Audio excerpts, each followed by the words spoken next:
So you're going to want to keep that in mind.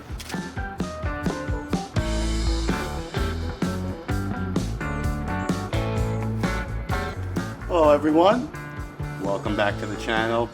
Hope you're having a fantastic day. Today I thought it'd be a good time to discuss lenses. I'm not the type of guy that likes to just lay out a bunch of lenses on a desk and tell you a story about each one. I think it's more important to see what the differences are. So, you know, like any good teacher, we'll go into the classroom for a few minutes.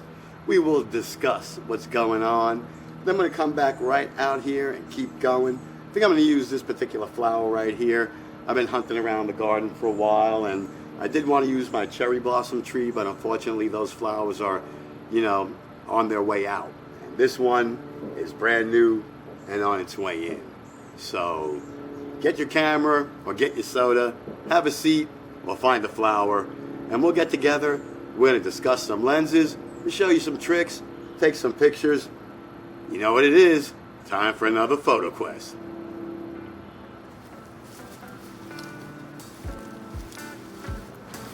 Alright, so let's discuss focal length of a lens. On the table there, you see in front of you my wonderful array of lenses that I own currently. Everything from the smallest to the very unusual, the round crystal ball type lens that you see right here in the middle. It's not a device for relieving stress. It is not a miniature crystal ball for telling the future.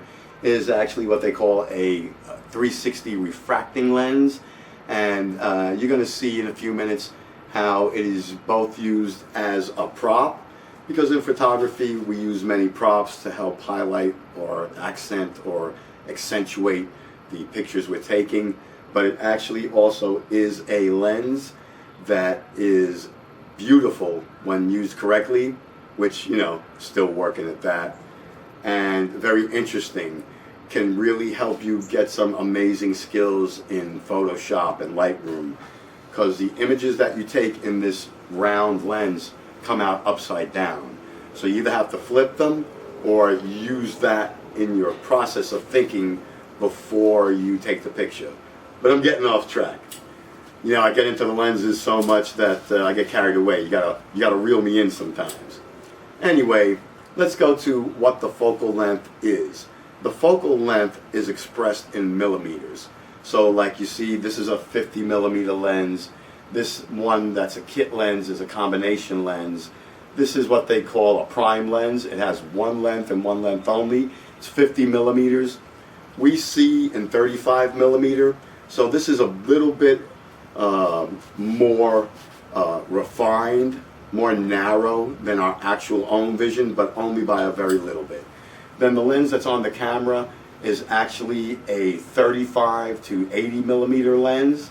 So the lower the number in millimeters, the wider the angle that you'll be able to see, the more that you'll fit into your picture.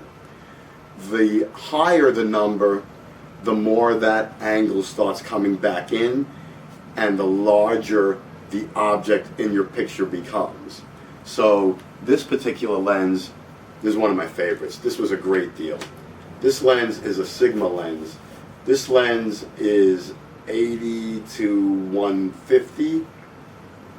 You know, this is the most zoom that I own. My dream is to one day have a absurd 600 millimeter lens, that giant thing you see them use in sports photography all the time. But what I think my next purchase is going to be is either a 200 millimeter prime lens, which I know a lot of people say prime lenses are really the better suited lens, but I like lenses that give you variable focal length. Like, you know, this is taking me from, well, actually I was wrong. This is my 28 to 200. Man, it's a Sigma lens. It's much better than I thought. I used to have one that was the other focal length, only up to 100 millimeters, and I had to replace it. And this was the one I wound up picking up. So it's got a nice rubber grip. It's got manual as well as autofocus feature. Super bargain. Anyway, getting back on point yet again. So you can imagine you know, 35, 50, you know, 80, 100, 200, 600. The tighter and the more zoom you'll be able to achieve, the higher the number, the lower the number. I guess the next prime lens I'd like to get, a single focus lens. This is a 50 that Rini got me. It's an off-market brand, Yagano. Very good, excellent piece of glass. 50 millimeters prime. It's a brand new lens, so it's both manual and autofocus. It's excellent with the super fast shutter speeds. It's actually better than the frame of this camera can handle, but takes excellent quality pictures. Pretty wide, 50 millimeters. My next purchase I'd like in a prime lens is a 15 millimeter for landscape photography. Super wide, imagine. 15 millimeters, about as wide as you're going to ever want to go. I mean, that's getting the entire valley in your shot. So don't be thrown, don't be overwhelmed when people start talking in terms of focal length.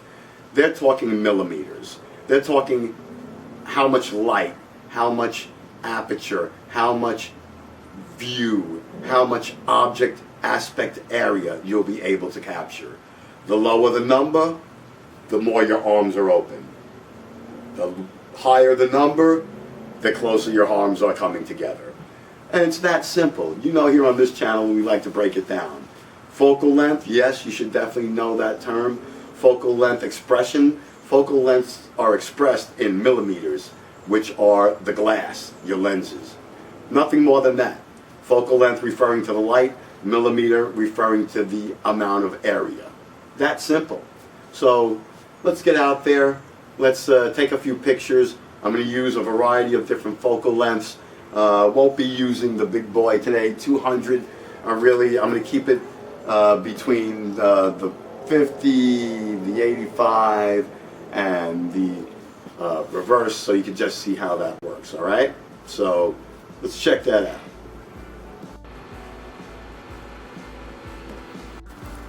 Ooh, it is brutal out here.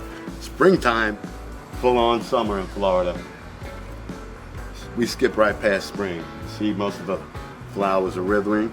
But I think if we really apply ourselves and take a walk around the yard, we'll definitely find the perfect specimen to use in our experiment today.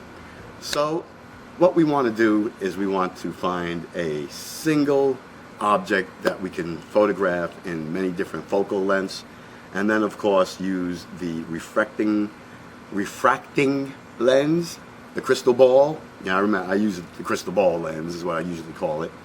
The crystal ball lens, and both use it as a lens and then also show you some examples, or at least an example of using it as a prop, because it's a badass prop, right? It looks like a crystal ball. It's not as big as a baseball, just a little bit smaller, but let's get around the yard, see if I can find a decent specimen to experiment on, and we'll get this show on the road.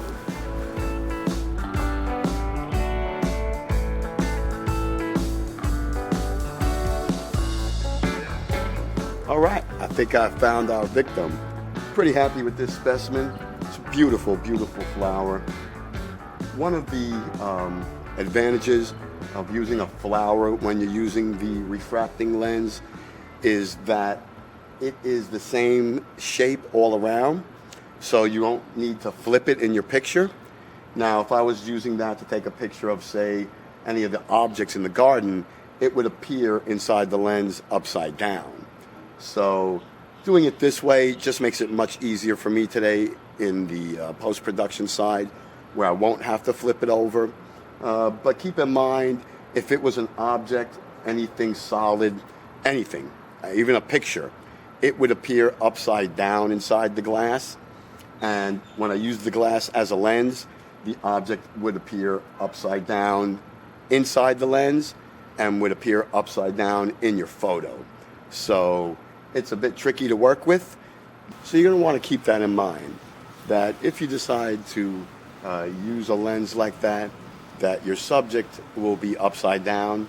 But if you use it on something abstract like, you know, colors or flowers, you'll be just fine. There'll be nothing to flip over. It'll save you a hell of a lot of time. Anyway, I think this is a great subject for our discussion today. It's vibrant. I could shoot it in a bunch of different focal lengths. I'm going to hit it in a 28, a 35, a 50, and an 80. And then I'm going to use the crystal ball lens so you guys can get a really good idea of what we're talking about when we say 28 millimeters versus 80 millimeters. You're going to see an astonishing difference. I probably could go 100 millimeters on it. You know what? Let's see what we get. We'll take a look. So as you can see with the examples I've shown you, here's a couple. This is going to be one at 50 millimeters.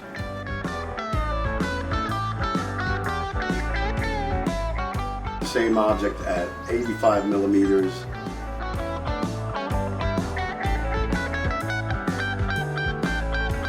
And then using the same object with the refracting lens as both a lens and, as you can see here, a prop.